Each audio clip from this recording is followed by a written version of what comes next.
What if the Digimon card game had hand traps present in its card pool? Well, guys, if you have been wondering this question, or if you weren't wondering it, well, you're going to be presented with a sort of thought experiment regardless. So I thought I would take the liberty of creating a couple of different custom cards and put them to the test to see how they would fare in the Digimon metagame. Now, for those of you who are not familiar with what a hand trap is something used in the Yu-Gi-Oh! Trading card game as a term used to describe monster effects that are activated from the hand in response to an opponent's actions. Now, this is a big leap away from Digimon's traditional gameplay, especially because there are no quick effects in Digimon. However, we're going to change that. Let's suppose that quick effects were a thing, and we basically copy and pasted Yu-Gi-Oh's most prominent hand traps and put them into our metagame. And to do so, I've utilized the Digimon TCG card creator. If you guys want a link to the site, it'll be in the description below. It's a really cool site that lets you create your own custom cards based on their DP play cost, give them different effects, however you want to do for your own custom and matches or whatever. That'll be there for you guys. But basically, I use this to create the cards that we are going to see today. And what cards exactly am I talking about, you may be wondering. Let's go ahead and get into it. So I've recreated Ghost Ogre and Snow Rabbit, Effect Veiler, Ash Blossom, Joy Spring, as well as DD Crow. Now, if you've never played Yu-Gi-Oh, that's okay. I'll basically be showing you what these cards would do in this standpoint of Digimon. So starting with probably the most broken one and the one I wasn't really sure how to balance, and this is a huge disclaimer. I have not really thought about the balancing on any of this. Like, for example, we have hand effects in the Digimon card game right now, but most of them either cost memory to use and can only be used on your turn, obviously. However, these ones that I have made do not obey any of that. So, for example, here we've got like your Ash Blossom. When a card or effect activates that includes any of these effects, you may discard from your hand and negate that effect. And then in the context of Digimon, this is going to not necessarily refer to special summoning from the deck or sending a card from deck to graveyard. It's going to be like revealing top 3 for like a search, or resolving a Cool Boy, or resolving a memory boost, or milling cards, or something like that to that effect. So obviously, because you can't really search from the deck or send from the deck to the graveyard, etc., we've got something like DD Crow here, who you may trash this card from your hand and then target a card in your opponent's trash and banish that target, which of course there's not a banish zone in Digimon, but we're going to pretend that there is, and we're going to use DD Crow regardless. Effect Veiler. During your opponent's main phase, thankfully we have a main phase also, you can send this card from your hand to the graveyard and then target one effect monster your opponent controls. Negate that the effects of that monster's face-up monster your opponent controls until the end of this turn. Now, again, there's a lot of rulings that would come behind actually implementing these. For example, would Effect Veiler's effect negation follow a stack similar how to other status effects do? And for the purposes of this video, that's kind of what I have assumed. But you guys can let me know down in the comment section below if we did have something like an Effect Veiler or their hand traps, how would those be implemented? And do you think these are balanced whatsoever? Because I have not put, you'll also notice I have not put a hard once per turn on any of these cards in true Digimon fashion, because none of our cards are hard once per turn, pretty much only once per copies. And then Ghost Ogre is going to be effectively the same as it is in Yu-Gi-Oh, where when a card that's already on the field, I extended this to include Tamers as well, activates its effect, you can trash this to just delete that card on the field, which seems pretty ridiculous, especially for no memory cost and no repercussions whatsoever. So I will say, like, this is for sure the most broken one, hands down, in the context of Digimon. But again, you guys let me know how maybe you think these could be balanced and whether or not you want them in the game, because regardless of what I think a lot of people have had some sort of outcry for more interaction during your opponent's turn. There's not a lot of counterplay for certain decks against things like Melga Rumon. So let's go ahead and assume that we've got these cards in our card pool. What I'm about to show you guys is going to be some gameplay with some meta decks utilizing these hand traps. So guys, let's go ahead and get into it. Alright, starting us off is going to be everyone's most hated deck, that is going to be Melga. Definitely don't draw 6 on turn 1. So we are going to start off with the blue. Memory Boost doesn't get ashed, of course. It's so weird saying this, man. Like, even though this is like solely, I want to preface this because I'm sure someone's gonna maybe get confusion. These cards are not real. I literally made this up just to see what would happen and just to mess around with the cards. And we are going to be playing against a Bloom Lord at the top. So I included the figure and the ratios is also like another hard thing, right? So I included, I think, 2 to 3 of like each hand trap, and then like I think 1 DD Crow. So I think I'm playing like 3 Ashes, 3 Ogres, like 2 Veilers, and like 1 Crow in each of these decks. What is that, like 8 cards? So figuring out the ratios is hard. You don't want to draw them too often, similarly to like actual Yu-Gi-Oh, where you are just going to be bricking a lot of the times, and there we're going to activate a Cool Boy instead of revealing the cards, we're adding them to our hand, so that's definitely not actually going to be our hand. But anyways, what I was saying was, like, you don't want to open too many hand traps because you don't want to brick, but you definitely do want to open enough just so that you draw into them. And the cool thing about Digimon is that you draw so much and mills, like, reveal so many cards that you're going to pretty much see a lot of these cards, like most games. Like you see here, I've got Effect Veiler in my hand. Definitely could have used that on the Palmon to prevent the search there, but we are just going to be setting up with the promo in the back. Bloom Lord is looking pretty strong here. With 3 Digimon on field, we are going to see the Vegemon Digizorb into the Blossomon, and then I kind of ruled as like, okay, Blossomon's like a hand effect, like that's not going to be affected by Veiler, but Bloom Lord is going to evolve forward. We are going to negate the when Digivolving effect. This is so weird, but hopefully you guys enjoy this because I found this really fun to play. We're going to negate that one Digivolving effect with the Veiler, so he doesn't actually like gain the memory, but we are just going to negate that so he ends up passing turn and then start swinging with the Where Garu stack. You already know the drill, how this deck works. And the crazy thing about Melga as a deck is, like, because we've got stuff like the promo Where Garurumon, or the Garurumon there underneath, we are going to be able to draw a ton of cards, and then so my opponent is going to ash basically the Cool Boy here. We were thinking like, okay, well, I could just ash the Garurumon effect, but of course it's not a once per turn, so we're going to be able to trigger that. So we are just going to ash the Cool Boy effect, drawing off the promo, and then debating whether or not to keep Cool Boy suspended or not, because it's like a thing of like, okay, there's not really costs in Digimon, so like, did he pay the cost already? So for purposes like just to not use Cool Boys multiple times, I guess I'm just going to keep it suspended, and then just go ahead, do my Melga combos, bouncing stuff back to hand, unsuspending. We got a blocker here, checking multiple cards, finally hitting that 2 check, and then ending off with, now this stack seems even more crazy, because we've got a Melga stack with a blocker, plus an Ash and Ogre in hand for our opponent's turn.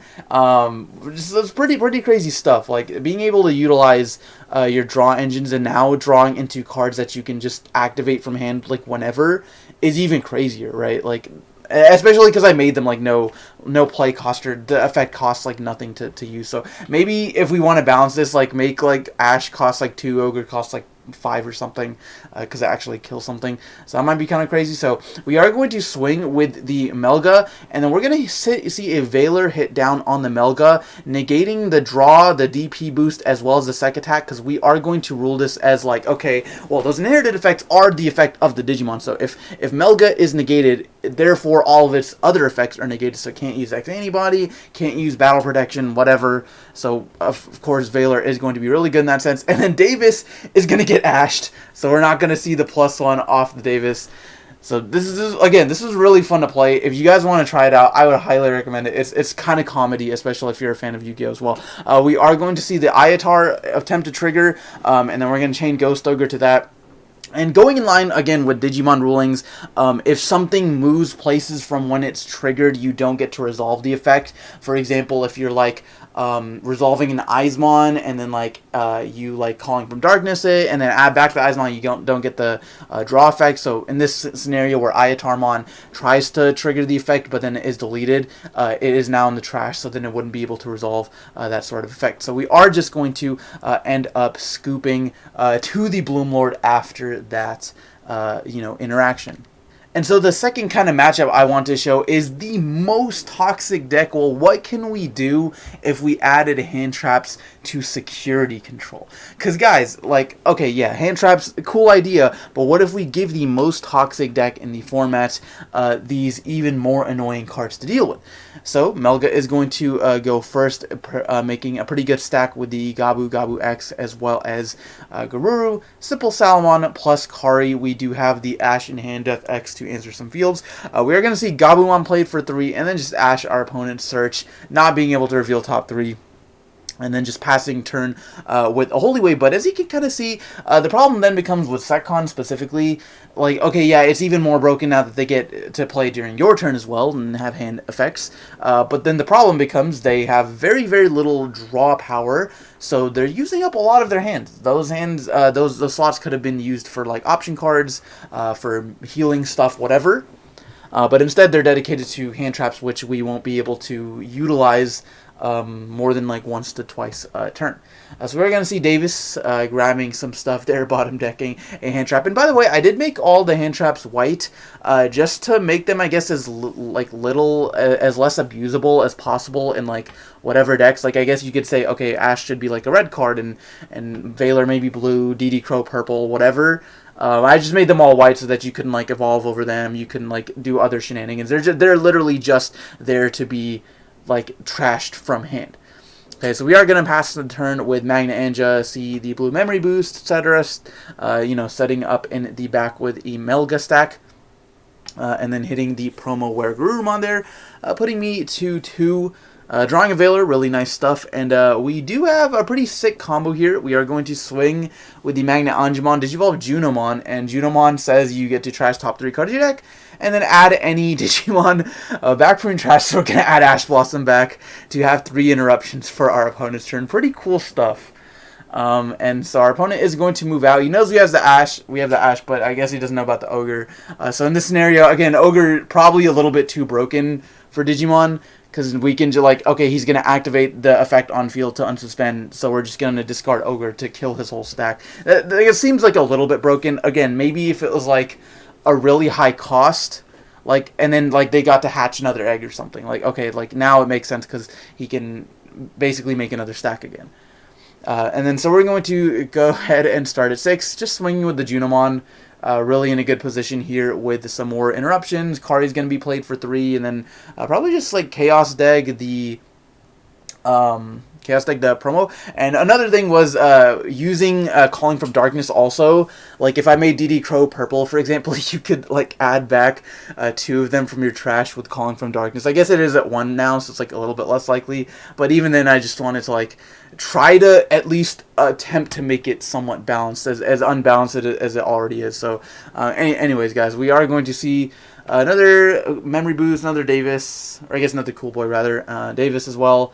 And then, of course, not being able to affect Valor being blue there would be really broken, because then he could add it off Davis. Again, but that might be a cool thing. I don't know. You guys let me know. We're going to swing Juno once again, and then just Holy Wave. And just waiting for our opponent to do stuff. Very reactive deck. Can't really do anything with this Valor in hand. We're just going to Holy Wave and putting our opponent to 5. Finally drew into the Rookie, and then into the promo there for a cost of 2. Doesn't have the battle protection yet. We are going to see another Gabumon played for 3. Gonna Valor that. Can't let our opponent get those free +1s. Maybe in the SecCon matchup it doesn't matter that much. Like maybe you just wait until they make a stack and then Valor their stack. Like this is getting into like a whole nother territory of like actually considering these cards meta and trying to play around Valor and Digimon is kind of hilarious. But anyways, our opponent is going to do a little bit of stack fixing and move out the Melga, or the Wargarurumon X rather, and stick it an X antibody underneath, swinging, drawing a card, just popping a thing just to be sure, and then going to 1 with the Metal Garurumon X, bouncing the Juno, hitting the security there into a Ghost Ogre, hitting another security to another Valor. And that's another thing about Set Control, it just makes your security weaker, because these hand traps don't do anything in security unless we wanted to maybe make that a thing, maybe make like a Valor has like a security effect or something. And then we're going to attempt to trigger Kari since we lost security. Then one of them is going to get Ghost Ogred. killing the Kari, and maybe that's a cool thing. Maybe like we could limit Ghost Ogre to just working on like tamers, like basically being continued spells, because there's not too much tamer removal in the game, and maybe that could be a better thing that could like actually balance the game. But anyways, we are going to just play another Gabu, revealing some cards, grabbing an Omnimon and stuff, and then moving out to Salamon. And then here was another really cool interaction. We could do something like Flame Hell Scythe, use the Magnet Angemon to bring back, but we're going to chain the DD Crow to banish the Magnet Angemon. And then, of course, the minus 6,000 still resolve, but you don't get the on-play and you don't get the body on field. So that's really cool. And then, again, like maybe in the context of, you know, things moving places from the trash, DD Crow would be able to effectively like negate on deletion effects. Like, let's say your opponent had like an Ophanimon fall down mode that died, it's triggering its on deletion, and then you move it from the trash, well, it's no longer in the trash, so you can't trigger the effect. So something like that might be cool as well. So we're just going to see the Warguru X swing, you know, die to Venus, try to Kari again, get it Ghost Ogre once again, starting our turn. And at this point, it is looking pretty bad for the Melga player. So again, maybe we don't need to like watch this whole thing play out, but basically just trying to give you guys an idea of what the hand traps in this kind of format would look like. Let me know what you guys think. I think it was pretty fun playing, but obviously this is like, I literally just played like a couple matches just to see how it would be. Upamon triggering the draw one, but of course Ash Blossoming, our opponent ashing us, not being able to get that draw, but it's okay because we're just going to run into security, Wyvern's Breath the promo, and that's basically going to be it. That's going to be more or less game for set control. So yeah, maybe it makes certain decks a little bit too unbalanced. Maybe it makes the whole metagame as a whole unbalanced. I'm not sure. You guys can let me know. Let me know down in the comments what you think of including hand traps in Yu-Gi-Oh! And obviously, or in Yu-Gi-Oh! From Yu-Gi-Oh! Into Digimon. But obviously, if they were to ever include quick effects in the game, it wouldn't be these powerful cards. It'd be stuff that's a little bit more balanced, maybe, can only work in certain scenarios, cost a certain amount of memory, whatever. But I'm curious to see what you guys think about potential interactions that we could see, maybe hand traps, or maybe stuff like quick play options, things like that. Just more stuff you can do on your opponent's turn. But let me know. So anyways, guys, that's going to do it for this one. Thanks for watching, and we'll see you next time.